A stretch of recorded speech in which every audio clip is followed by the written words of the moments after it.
जो मेन जो सिलेबस के अकॉर्डिंग टॉपिक थे वो हमने कवर किए। अब इस वीडियो में मैंने कहा था कि हम कुछ ऑब्जेक्टिव टाइप से या कुछ सामान्य जानकारियां जो इसके उपनिषद से रिलेटेड है महत्वपूर्ण, उसके बारे में देखेंगे। तो सबसे पहले हम देखते हैं कि यम और नचिकेता के बारे में जो कुछ बातें देखते हैं कि जो नचिकेता है, जो नचिकेता जी थे वो ऋषि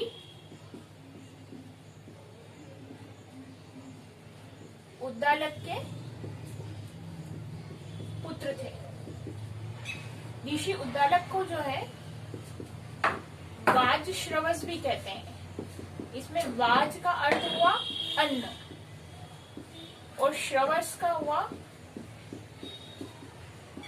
दान करने से प्राप्त होने वाला यश। तो ऋषि उद्दालक जो थे उनके पुत्र थे नचिकेता जी, और उनको वाज श्रवस, ऋषि उद्दालक को वाज श्रवस के नाम से भी जाना जाता है। वाज यानी कि अन्न, अन्न दान करने से प्राप्त होने वाले यश से उनका नाम पड़ गया था वाज श्रवस। और ऋषि उद्दालक ने ही अपना सर्वस्व दान करने के लिए जो है एक विश्वजित यज्ञ भी करवाया था। विश्वजित यज्ञ भी करवाया था। इसके आगे देखते हैं कि नचिकेता जी को क्या है कि उनके पिता जो ऋषि उद्दालक हैं वो गुस्से में आकर के यम को दान दे देते हैं। तो नचिकेता जो है वो यम के पास चले जाते हैं। फिर यमराज जो यम है वो नचिकेता की भक्ति और पितृ आज्ञा का पालन और अन्य कई सभी कारणों से उनके धैर्य वो वहां पे रुके रहते हैं। तो इस वजह से उन पर प्रसन्न होकर के उनसे 3 वर मांगने को कहते हैं। तो वो 3 वर क्या है?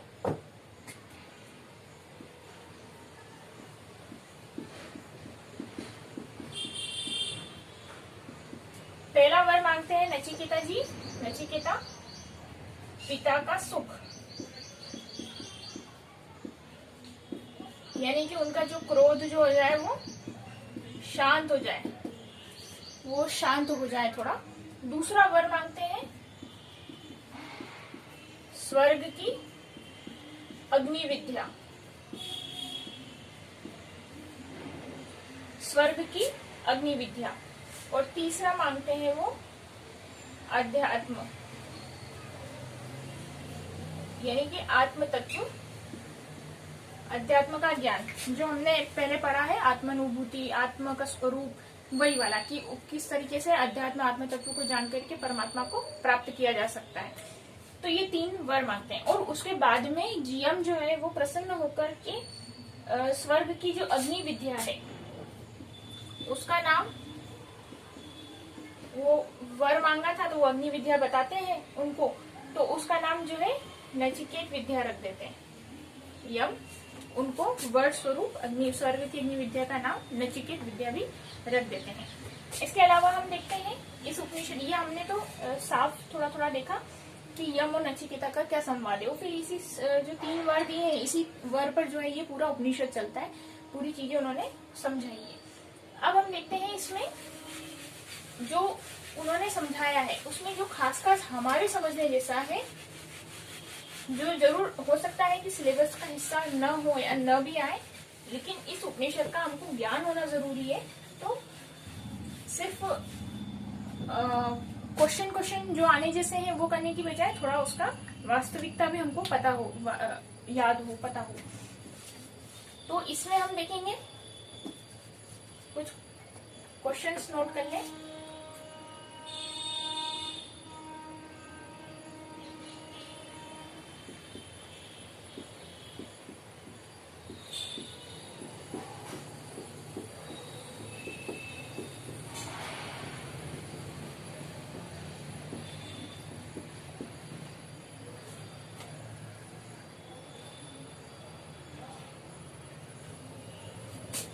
देखिए इसमें कहा गया है कठोपनिषद में कि जो मनुष्य का हृदय है वो अंगुष्ठ परिमाण का है, यानी कि अंगूठे के परिमाण का ही है। तो इस वजह से, और फिर ये भी कहा है कि परमेश्वर कहाँ रहते हैं, तो परमेश्वर सभी की हृदय रूपी गुफा में रहते हैं। हृदय रूपी गुहा में रहते हैं। अंगुष्ठ परिमाण का है और परमेश्वर कहाँ रहते हैं? सबके हृदय रूपी गुहा में रहते हैं। तो इस कारण परमेश्वर को जो है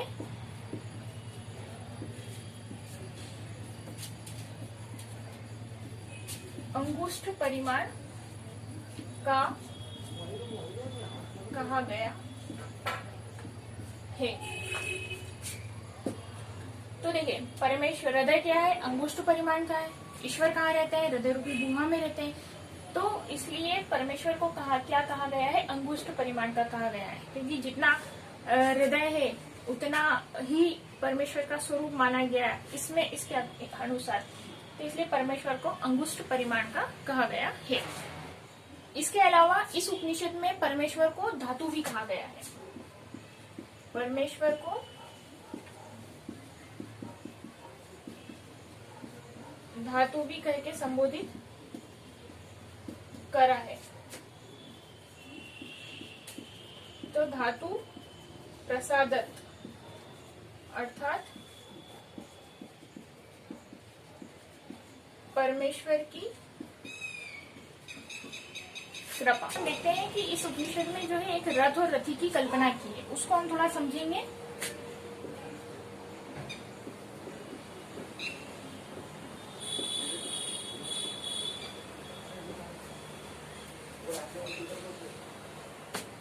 रथ और रथी की कल्पना। तो इसमें हम देखेंगे, सबसे पहले देखें शरीर,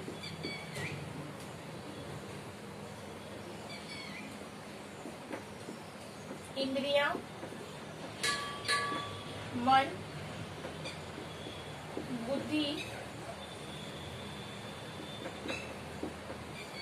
जीवात्मा।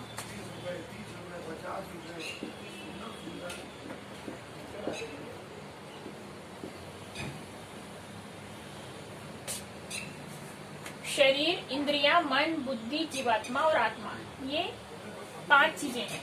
तो रथ और रथी के रूपक में कैसे कल्पना करी है और उससे उदाहरण लेकर के समझाया है यम ने जो है नचिकेता को। तो ये जो शरीर है वो क्या है? रथ। तो ये शरीर, रथ को क्या रूपक दिया है कि रथ क्या है? शरीर। इंद्रियां कौन है? घोड़े। पहले हम लिख लेते हैं, फिर इसको समझाते हूँ मैं। मन जो है वो क्या है?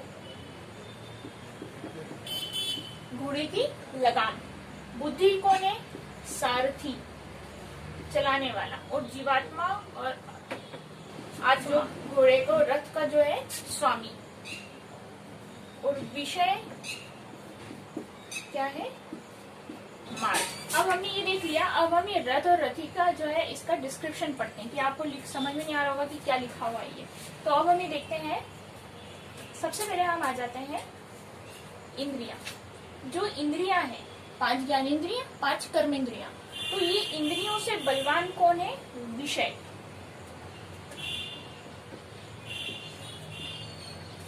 विषय बलवान है। विषय यानी कि घूमने जाना है, पार्टी करनी है, मूवी देखने जाना है, ये विषय हो गए। तो विषय इतने ज्यादा आकर्षित करते हैं कि इंद्रियां उनकी ओर चले जाती हैं। तो इंद्रियों से ज्यादा बलवान कौन है? विषय। विषयों से, लेकिन जो विषय है उनसे ज्यादा बलवान कौन है? मन। अगर मन की लगाम खींच ली हमने तो वो विषयों की तरफ नहीं जाएंगे। तो मन पे लगाम खींची तो इंद्रिया जो है वो विषयों की ओर आसक्ति ही नहीं रहेगी। इसलिए मन को थोड़ा कंट्रोल करना चाहिए। मन से भी बलवान कौन है? बुद्धि। यानी कि बुद्धि में और ताकत है। बुद्धि कौन है? सारथी। तो सारथी यानी कि रथ को चलाने वाला। वो जब उस तरफ जाएगा ही नहीं, वो बुद्धि है। बुद्धि को जब स्थिर कर लिया तो वो न तो मन जाएगा, मन कंट्रोल हो ही जाएगा, और न विषयों के प्रति आसक्ति हो रहेगी। तो बुद्धि और उससे ज्यादा बलवान है। और बुद्धि से भी सबसे ज्यादा बलवान कौन है? आत्मा, जीवात्मा। वो तो कौन है? स्वामी है। और स्वामी की आज्ञा मानने के लिए तो सब जगह प्रतिबद्ध है।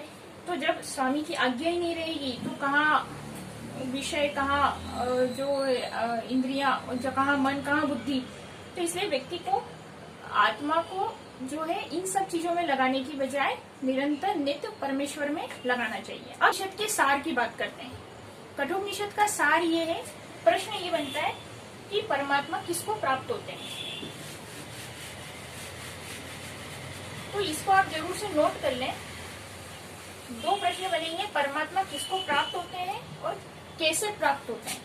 तो कठोपनिषद इसलिए मैंने शुरू में कहा था काफी प्रसिद्ध उपनिषद है, यम नचिकेता के संवाद के कारण और विशेष प्रसिद्ध है। और इसमें 2 मुख्य प्रश्न जो है वो उसका सार ही बोल दें इसको। तो ये है पहला प्रश्न, परमात्मा किसको प्राप्त होते हैं। तो इसमें आप लिखें, परमात्मा उसी को प्राप्त होते हैं जिसको वो स्वीकार कर लेते हैं। परमात्मा उसी को प्राप्त होते हैं जिन्हें वो स्वीकार कर लेते हैं। अब प्रश्न उठता है कि वो किसको स्वीकार कर लेते हैं। स्वीकार कर लेते हैं अच्छी बात है, पर वो किसे स्वीकार करते हैं। तो इसका हमारा उत्तर बनेगा कि जो उनको पाने की तीव्र उत्कट इच्छा रखता हो वो उसी को स्वीकार करते हैं। जो उन्हें पाने की नित्य निरंतर प्रतिदिन तीव्र उत्कट इच्छा, जिज्ञासा, इच्छा रखता है और उनको प्राप्त करने के नित्य निरंतर कई साधन प्रयुक्त करता है, तो परमेश्वर उसको स्वीकार करते हैं। और जब परमेश्वर उसे स्वीकार करते हैं तो उसे प्राप्त हो जाते हैं। अब प्रश्न उठता है कि कैसे प्राप्त होते हैं।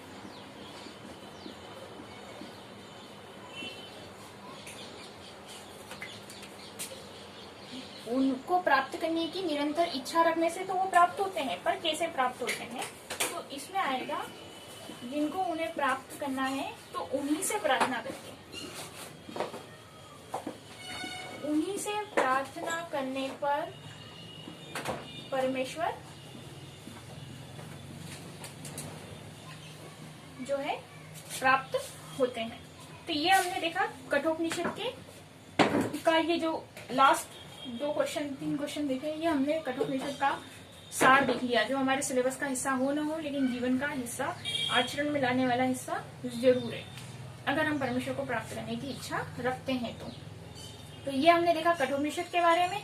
अगले वीडियो में हम प्रश्नोपनिषद के बारे में चर्चा करेंगे। तब तक आपका काम है वीडियो को लाइक करें, कमेंट करें, चैनल को सब्सक्राइब करें, बेल आइकन को जरूर प्रेस करें ताकि वीडियो आपको समय पर मिलती रहे। धन्यवाद।